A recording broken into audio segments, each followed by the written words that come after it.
Hello, guys, and this is the intro. So this is all you really need to know about what we're going to talk about in the podcast today. So, first we talk about social media. Me and Joe talk about Chuck E. Cheese and the decline of it.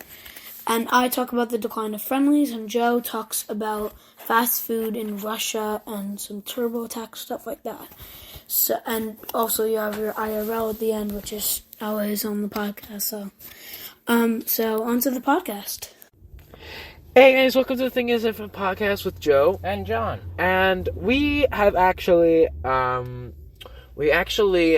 don't have Ryan yet. He'll be in the future. He'll be in the future, but he will not be in the segment. Yeah, and it's one of the reasons why we were working on. We were listening to our own podcast, and it's become a little. We're our own biggest critics, and we noticed that when we have a third person in, it sometimes gets we sometimes talk over each other, and it gets a little difficult. So we decided to try to break our segments into two people segments or solo segments. And so that's the reason why, but Ryan will be on later on in a future segment, right, Joe? Yeah, he probably will. And we're trying to also work out some audio that we noticed that there's sometimes a little background noise. It becomes very difficult to listen to. Mm-hmm. So bear with us as we work our way through it. And we appreciate you being here. And it's been, 2 weeks, Joe? Yeah, and I think it's been quite a while since we've actually uploaded. Right? We were supposed to upload last week, but we didn't have many topics, and also I had other things going on. So yeah, life hits sometimes, right, Joe? Yeah, that's true. So we're going to talk about, and Joe, I think we were going to do our first segment on social media and the teenage generation, right, Joe? Mm-hmm. Yep.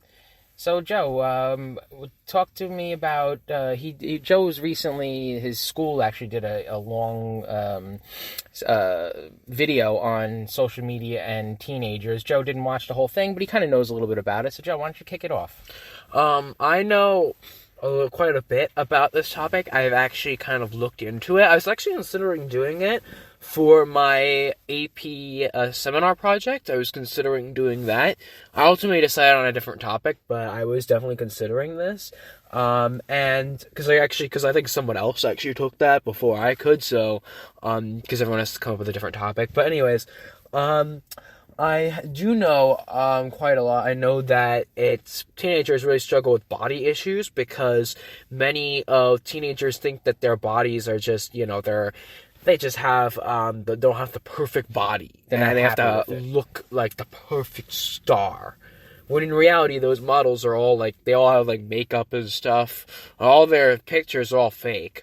Yeah, and it's got to be very difficult for a teenager these days. Is not only the dealing with that, and also dealing with friends posting and or you posting and your friends not liking it, and I really, as a parent, I have concerns when it comes to social media and kids, and it's there's no way of fighting it. There's no way of stopping it, I should say. But and there is some good parts of social media, but the tough parts is from a parent's perspective is seeing a kid suffering because of it in any way, whether it be body, like you said, Joe, or ongoing fights and arguments and online bullying and things like that. So, I know we're going to kind of balance out the conversation today about talking about some of the negatives, but also some of the positives. And, Joe, you had some positives, right? Yeah, I do. But first, I want to say something. Sure. I feel like parents often have a very common misconception when it comes to social media, that they can just be hands off. When in reality, you have to really look at what your kid's looking at, because they can really start to believe some stuff that might not be true. They can start to pick up certain behaviors that might not be great from different sources and things. You don't want them watching adult content on YouTube, Facebook, Twitter, things like that, because many of them, they want to cater to adults, but kids accidentally watch them because they're either in their feed or something. So I feel like parents need to how do you say it? Like, we need to clear up that misconception that social media can just be hands off, because that's not how it works. You have to really like look at what your kid's doing, and that's the perfect example of that with the whole body image thing and making sure that they're not obsessing over their body and themselves. And if you can do that properly, it does have some benefits. Like, it's very difficult as a parent, because you as a parent, you're never really comfortable with a child on their phones without any sort of looking into what they're looking at, because you could, like you said, Joe, you could see anything, and some of the things is just not meant for younger eyes. And I think it's a very difficult as far as a parent to navigate this way of life, because it seems like as years go by, the kids are getting phones earlier and earlier. And it becomes very difficult to parent around, and I think some suggestions that I would say is, and I'm not always good at it, but to start doing more outside activities. I mean, Joe and I and Ryan, right? We just played some football outside for a little while, and I think that gets you away from the phone and activities, and doing family things like watching a movie together and stuff. Just something to get you off the phone and not be stuck. I can't believe I'm actually saying something that when I was a kid, people were saying, get away from the TV. And I'm actually saying, watch TV instead of being on social media. Because I see the dark side of social media. I see that it can make a kid who's maybe sad even more sad, right? That's true. But there are some positives to it. And, we don't want to offer, we don't want to, be too biased. So the positives are, first of all, you can connect with people all over the world, and you can learn so many things on not only social media, but also like search engines like Google, and even watching videos on YouTube, you can learn a whole lot. Like, there was this kid who literally learned to drive because of YouTube. He was like a kid in East Palestine, and he literally learned to drive a car. He took his sister to McDonald's. He's literally 10 years old. That's and hilarious. He learned how to drive from a YouTube video. That's funny. And you know what? I believe it too, because even Ryan, when he plays football, he was like, Dad, I want to kick field goals. And I'm like, all right, he's 10 years old. Is he going to be able to kick a field goal? I don't know if he can kick a field goal. And he lined up and he knocked it home, and he knocked in like a 20-yard field goal. And I couldn't believe it. I'm like, what the heck? How'd you learn that? Because I know he doesn't play organized football. He plays flag football, but they don't kick. He goes, I watch YouTube. And I'm like, wow, kids can learn a lot on YouTube. So you're right. There are things you can learn. Now listen, I'm not advocating a 10-year-old driving to McDonald's, but it's amazing what you can learn. I've learned so much. I actually learned half the things about my house to fix things. At least I try to fix through YouTube. I do a lot of searches of home improvements and how to fix things that break. And you can catch a little tip that can save you a lot of time and money just by watching a video on it. So I'll sit with, if something breaks, I watch a video about 10 minutes of, 10-minute, 20-minute video of how I could fix it. And a lot of times it helps me I'll remember to buy a certain piece that I wouldn't have bought to fix it. Mm-hmm. So there is some positives to it, of course, and I think the big thing that at least I have a concern with is, when I was a child, when I was younger, and I had a bad day, I could just go home and just go in my room, put the radio on or something like that. And kids today, when you have a bad day, it could follow you home because of your phone, right? Mm-hmm. And imagine having a bad day. Imagine falling in school, Joe, and maybe you were a little embarrassed or something, and you just wanted to get home and be like, oh, boy, that was embarrassing. A whole bunch of people laughed because I spilled my food or whatever. And then everyone's still talking about it in some chat, some group chat. That's gotta be difficult for a kid, That's true. Like, cyberbullying is now a huge problem now, because now you could just go online and do it. You don't, these people had they had a one phone. You couldn't really call someone and bully them. You could only bully them at school. You couldn't really call someone because then you risked that you going on the phone with their parent and then them overhearing it. So but now you could just do it on social media. And bullying can last all night. Imagine that. I think I would be. Listen, I remember having some bad days at school, and I was so happy that I could just go home, shut my door, put my radio on, and forget about it. And I couldn't imagine if I had a bad day at school and it followed me for the rest of the night until I went to bed. And I think that would have been a very miserable experience for me. So, I feel for this generation, and I think the best thing to do is if you're a little kid out there and you had a bad day at school, just shut your darn phone off and do something else for the night, because if you're already in a bad place, don't make yourself worse, and I think a lot of times, or, like you said about the body dysmorphia or feeling negative about your own body. And if you have a situation where you're just not feeling good about your body, that's not the time to start looking at models out there, or people that are more fit than you, because there's always going to be someone more fit. There's always going to be someone that you think is better looking. We're all so unique, Joe, and we're all so different, and we all have something to bring to this world, a light. It could be internal, that you bring out, a smile that you have. Just because you don't look perfect doesn't mean you don't look good and you don't feel good. And it's all about how you feel and what you present to the world. And I think a lot of people forget that. They see someone beautiful and they why can't I look like that? That's true. And another big thing on the internet, you have very toxic communities, I feel like. This doesn't represent all, fans of some properties, but there are some that are, you have, normal people who just watch it and they love that show or they love that movie. But there are some people who get, hyper obsessed over, shows and movies that they like. So where they'll, literally bully the actors if they, do bad on the movie. There was this one kid who actually played Anakin in the Star Wars, the first movie. He actually got bullied by a bunch of people online because he didn't play the part good enough or whatever. His acting was bad, so they bullied him online.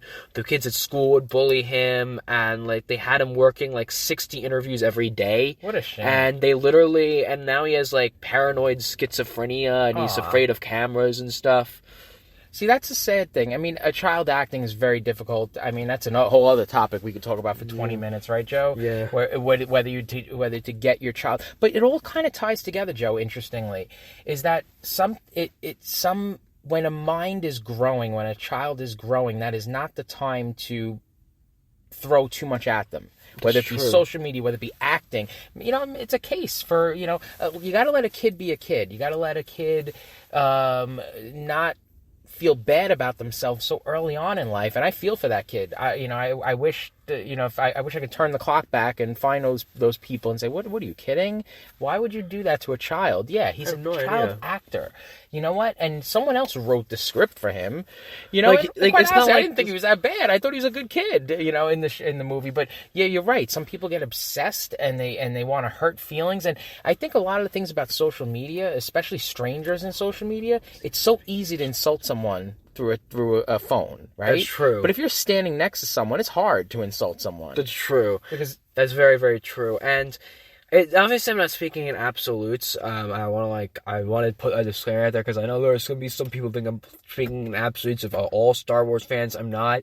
There are some Star Wars fans, my mom's a Star Wars fan, and she would never do something like this. But, there are some, crazy obsessed people. That's, the problem. When you become so obsessed with something and you want it to be perfect and attack anything that even slightly blemishes it, that's when it becomes unhealthy for both you and all the people involved in that. Yeah, I don't think anyone. I'm glad you mentioned it, Joe, but I don't think anyone out there was thinking that you were going after the Star Wars community or anything like that. But there's people that obsess over things and they take it too far, and it's just a shame that when I never feel good about someone feeling like they're being attacked online, and and I hope I've never done it, and if I have done it, I apologize for it, because you don't want to make anyone feel bad about, especially a stranger. It's or someone it's why would you try to make them feel worse all the time? I don't know. Life is hard, guys, and and when it comes to things like social media, I think the best thing to do is balance it.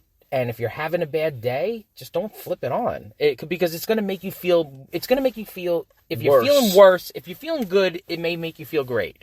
But if you're feeling bad, there's a good chance it's going to make you feel worse. That's true. So I mean, when I was having a bad, let's just say I was having a bad holiday season, I wouldn't go on social media because I would always think that everyone else has a better life than me. It's true. You know, and I was always like, oh, look, everyone else is happy, and why am I not happy? You know, and Well, everyone else is with their family, and I don't have my family with me right now. So I always found it difficult, and I just learned to just not turn it on when I wasn't feeling well. very true. People only post the best aspects of themselves. Of course. Really. Imagine going somewhere. Let's just say you went to the park, and everyone fought the whole drive there. The whole time, but one simple moment where everyone was smiling, and you post that moment, everyone thinks you had a great time at the park, right? Yeah. But the reality is, everyone fought the whole way. So I think a lot of times when people are obsessing over everyone else's life on social media, on Instagram or Facebook or TikTok or Snapchat or whatever, you're seeing 1 millisecond of their life. You're seeing a snapshot. You're not seeing the real. And I think a lot of people spend way too much time trying to compare their lives with others that are on social media, thinking everyone has a better life than them. Completely agree with that. And that is pretty much all we have to say on that. There are obviously a little bit of more things that we could talk cover for from this hours topic, from social but media. I think this is kind of enough. And we will move on to the next segment. Hello, everyone, and welcome to my segment. What I have for this week is the decline of friendlies. I'm sure if you are in the U.S., I don't know if all these viewers are, but if you are in the U.S., you probably know what Friendlies is. I can't say it's a good restaurant because people would disagree with me, but Friendlies was a pretty good restaurant. I've been there a couple times. I've liked it. It's good food. So, that's not what we're talking about here. We're talking about the decline of Friendlies. What happened that made all these restaurants close? I barely see any Friendlies in the U.S., in most of the states, in most countries. There's not that much Friendlies. So, I'm going to be just be taking a couple of minutes to talk with you guys about the decline of Friendlies. And if you'd like, you could leave a comment on the Facebook page about what are your stuff about this situation, what's your comments, and what do you believe is the best thing for Friendlies to do in this situation. So, let's get right into it. So, first, Friendlies, as I said, Friendlies is a very good restaurant. What basically happened was most of their locations were overpriced. Some of them, the food was overpriced. Some of them was, the workers would take so long to get the food done. The service was very slow. And this has happened with lots of restaurants. Like, their service is very slow. They don't have enough workers. Like, if you've ever seen that, you probably know. So, I'm just going to give about 5-6 minutes about talking about this decline, and then we'll go into Joe's segment, and that's basically the whole story. Is people got mad, Friendlies had to file for bankruptcy. It's probably one of the most insane things I've ever seen. So, yeah.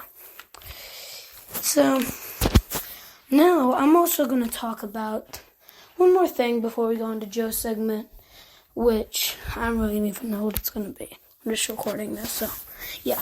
But Joe's segment, it's going to be something I can't tell you guys. But the thing is Friendlies was a very good restaurant, and lots of people liked it. But then, over the years, they didn't decide, but they had a downfall. And every restaurant has an up and down. It never has.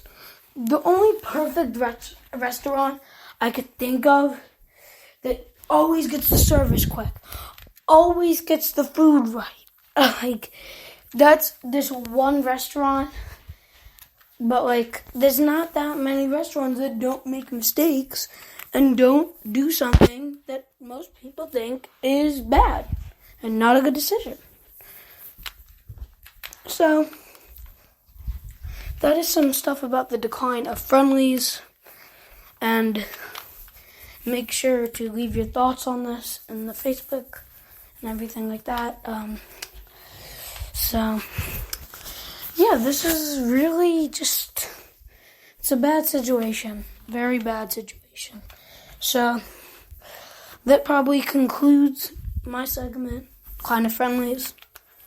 If you want some more thoughts, if you want to give me some ideas for some topics for next week, which I will be recording those soon, I have some things in mind, so if you want to hear a sneak peek about my next topic, that will be probably some thoughts I have for my next topic, and that could be the 2020 American election for president. So, if you want to hear about that, leave a comment, tell me about it, tell me how you feel about it. So, that's going to be it for this segment, and see you guys next time. I'm just checking, yeah, but bye, on to Joseph. Hello, everyone, And welcome to our segment. This is me and Joe's segment. Yeah. We each have our separate segments, so if you want to watch those, you can just skip around the timestamps that are in the description. So, this segment is very important. What is it about, Joe? It's, well, not really as important, but, it is about, but it is about something interesting, and it's actually the decline of lunch big chain Chuck E. Cheese is actually on the downfall. I know everything about this. Me too, actually. Can I say something?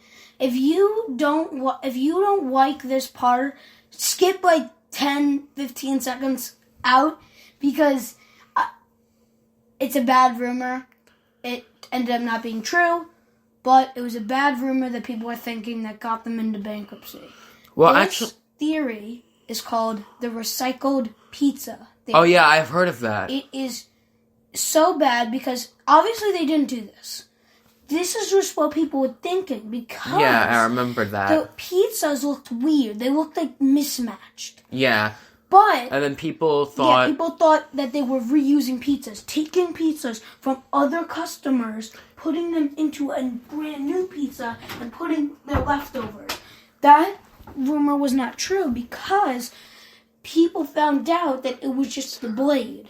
Their blade that they used was a rocking blade, so no one could get hurt. Yeah. And it mismatched all the slices. So Yeah, that was a crazy rumor, but I don't think that really was not the thing that drove them to bankruptcy. It wasn't the whole thing, but it was a part of it. I guess, but not really a huge one. I feel like there are other bigger factors. And the other bigger factors were, first of all, Chuck E. Cheese, we have to go back to the beginning, of course. Chuck E. Cheese kind of started in like the 80s. I think there was like a pizza, it was actually started as like a pizza chain. Yeah. They were originally going to fun fact, they were originally going to make the mascot I think they were originally going to make it like a mouse, but they had like a rat costume or something. Yeah. Or was it the other way around? It's supposed to be a Chuck.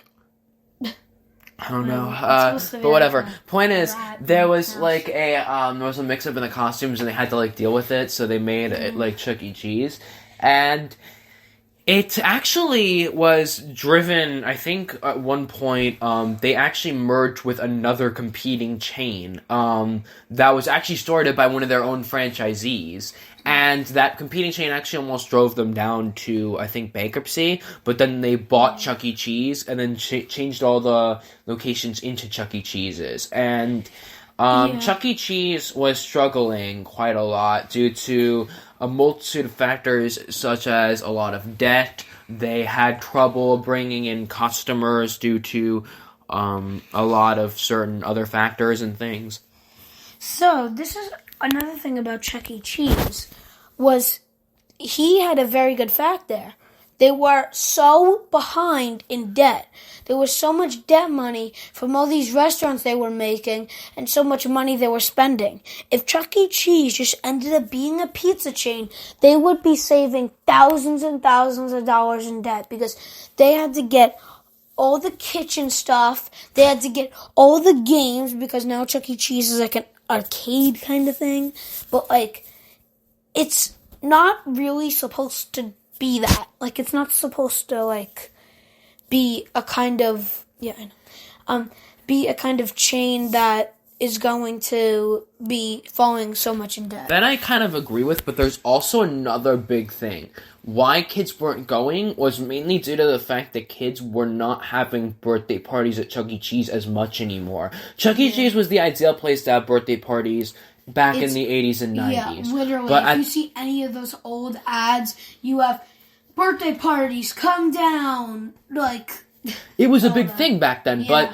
and that makes up a lot of their business even today. But the problem is that segment has been on the downfall because now they're having to compete with not only like things like Dave and Buster's and even other entertainment chains, like like I said, Dave and Also, Buster's, arcade pizza chains, places. pizza places as well, Pizza Hut and Domino's.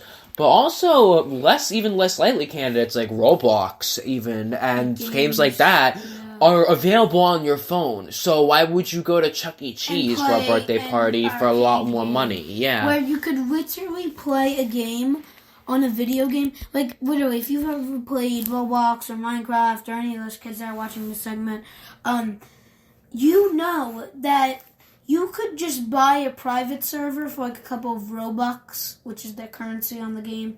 It's like it depends on how much the owner wants to set it to, but you can have a birthday party in there. Like there's a lot of building games where people make happy birthday and then like make this really cute house for them or something. So you could even have a birthday party in a video game, even though to save so much money. It's true, and it really was that would made up a lot of the decline of Chuck E. Cheese. And Chuck E. Cheese then filed for bankruptcy, and they then started something very interesting. They started a pizza chain on DoorDash called Pascali's. Yeah. Pascali's Pizza and Wings, but but this is what Pascali's was. It was more sauce, and it was thicker crust. So they wouldn't suspect that it was Chuck E. Cheese. But then people got so mad because then they found out that Pascali's was actually Chuck E. Cheese pizza, and then no one would order from Pascali's. Yeah, Pascali's was sort of their attempt to try to Make people sell buy pizza. their pizza. Make people buy their pizza without knowing that it was actually Chuck E. Cheese And pizza. it was more because of the pandemic, actually. Yeah. It started due to the fact that most people went went into the the restaurants. Exactly. So they tried to basically market their pizza as Pascali so that, they could try to gain more customers, kind of get like a takeout only model, which was becoming more popular during the months of the pandemic. It was smart of them because they actually didn't just make a chain and use the same stuff that Chuck E. Cheese made. All the pizzas didn't look mismatched. All the pizzas had more sauce, so Chuck E. Cheese puts no sauce on their pizza, and they had thicker crust and lots of cheese. So they wanted to make it was just this business on DoorDash, Uber Eats, Grubhub, all those places. They just wanted to make it like that, and that's why they were very smart during that situation. Yeah, it's kind of like actually certain other things have been made, like ghost kitchens have been people have been making ghost kitchen chains, even like Chili's kind of jumped into the action with It's Just Wings, but the difference is that they kind of market it as that way, and it's marketed as inside of Chili's or by Chili's, whereas Pascali's was very secretive. They tried to really disguise the fact that it was Chuck E. Cheese. They wanted to make people order Pascali's because they wanted adults to order it, not kids, or not exclusively kids. They also wanted money from it because they could know, and all the ingredients were different too. You didn't have the same sauce. You didn't have the same.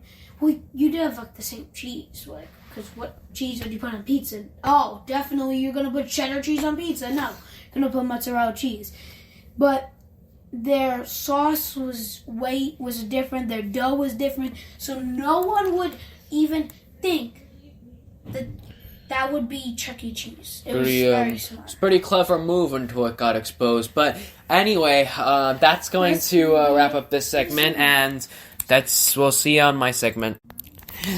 Hey, welcome to my segment, and we are actually going to talk about something a little bit interesting, and it actually has to do with the current events, I guess you could say. Now, as you all know, there's been a war between Russia and Ukraine. If you've been under a cave for like the past 3 weeks, you might not know, but well, actually, past like a month, you might not know, but if you haven't been under a cave, you probably know this. But it's actually affected a lot more things than people really like to think, and it's actually kind of affected the way companies and businesses operate in Russia and Ukraine. A lot of companies are starting to pull out of Russia, and they're starting to try to sanction Russian, a lot of people on, like, social media have been kind of adding these companies saying, hey, you gotta pull out of Russia, you shouldn't be supporting a government that's, like, at war with, another country and invading another country.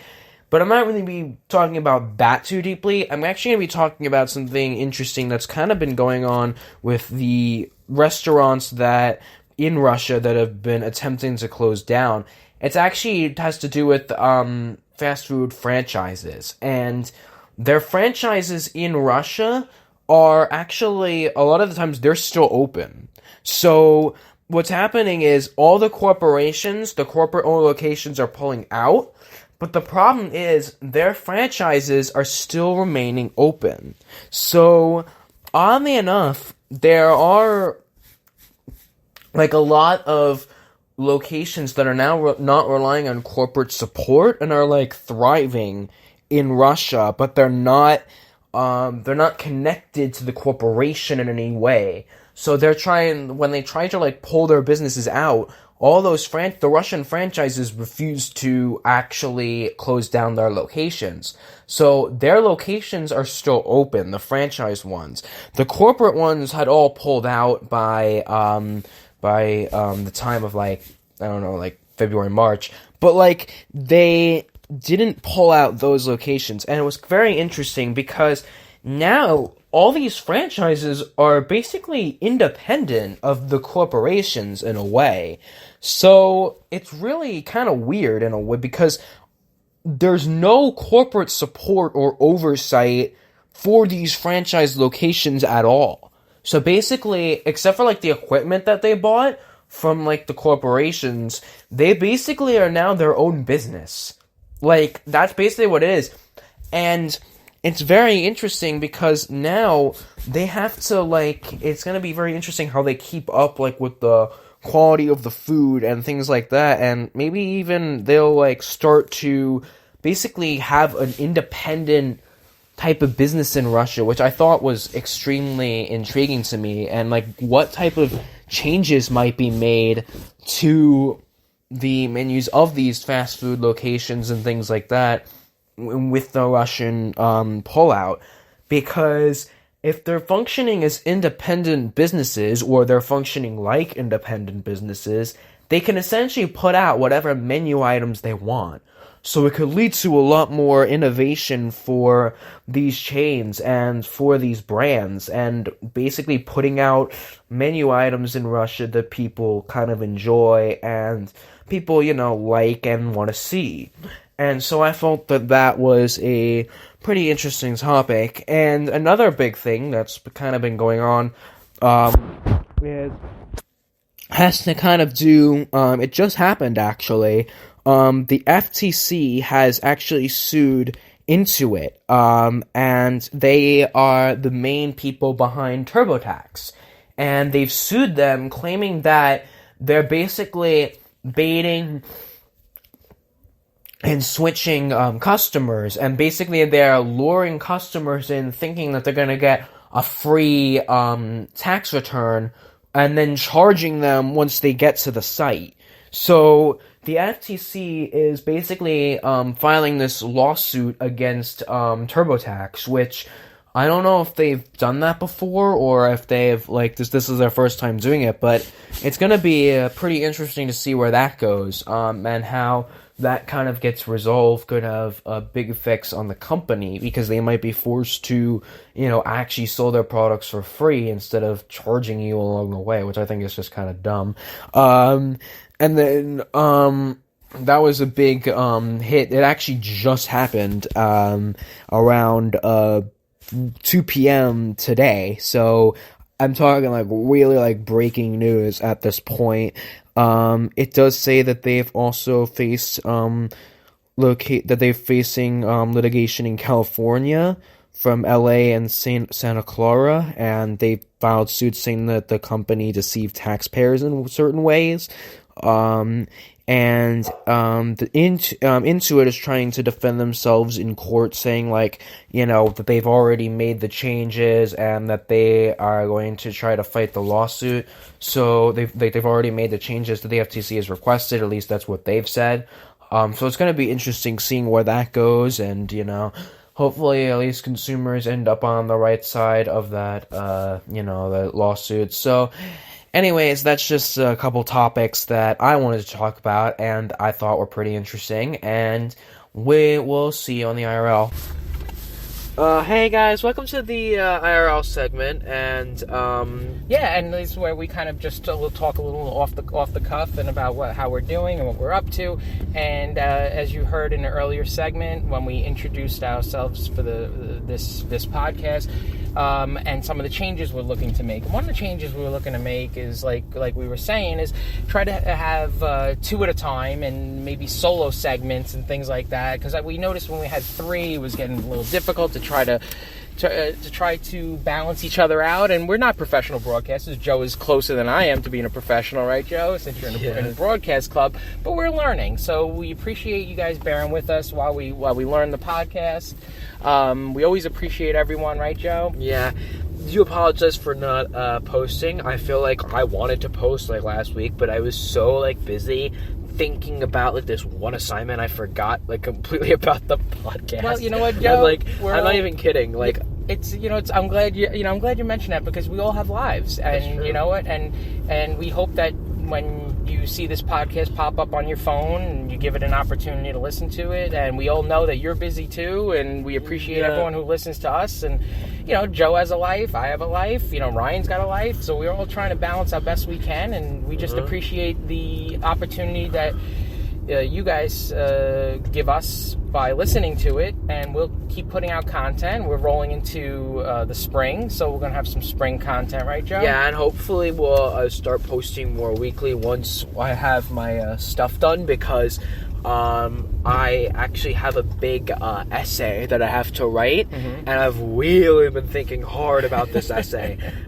because it's like a big thing. It actually counts for like part of like my overall like grade, so it's like I'm really thinking about that and turning a lot of my attention to that. Well, you know what I know you do, and I'm going to brag on you, Joe, is that I see your grades pop up on my phone while I'm working during the day, because when your teachers update them, and you're doing phenomenal, and I don't want that to change at all. So you do what you got to do when it comes to school. This will be our fun thing to do when we have the opportunity, and hopefully we'll be able to put out content on a weekly basis, but there may be some gaps, right, Joe? Yeah, there definitely will over time, especially in like 11th grade. I'll have like even busier, probably maybe even busier class, like AP Research. You have to do like a full-fledged research study, so there might be gaps in what we're doing. We're gonna try to post weekly, but if we can't, just kind of bear with us, because I feel like we have to like balance things out as well. So yep, but we appreciate it, and we're gonna keep this going, and we're gonna try to put out content that's interesting for you to listen to and interesting for us to talk about, right, Joe? Yep. Well, thank you guys so much, and we'll see you next week. See you next week. Bye. Thank you guys for listening to this podcast episode. Make sure to leave a comment on the Facebook page. Tell us leave a review. And we're sorry that we haven't gotten to upload, but it's been 2 weeks. But and also the audio issues, we're going to be working on those. And we're going to be good in a couple of weeks. We are going to try to upload every week if possible, but we know that that's not always going to be practical. But we're going to try to upload every week. So, anyways, thank you all for listening. Sorry. And bye.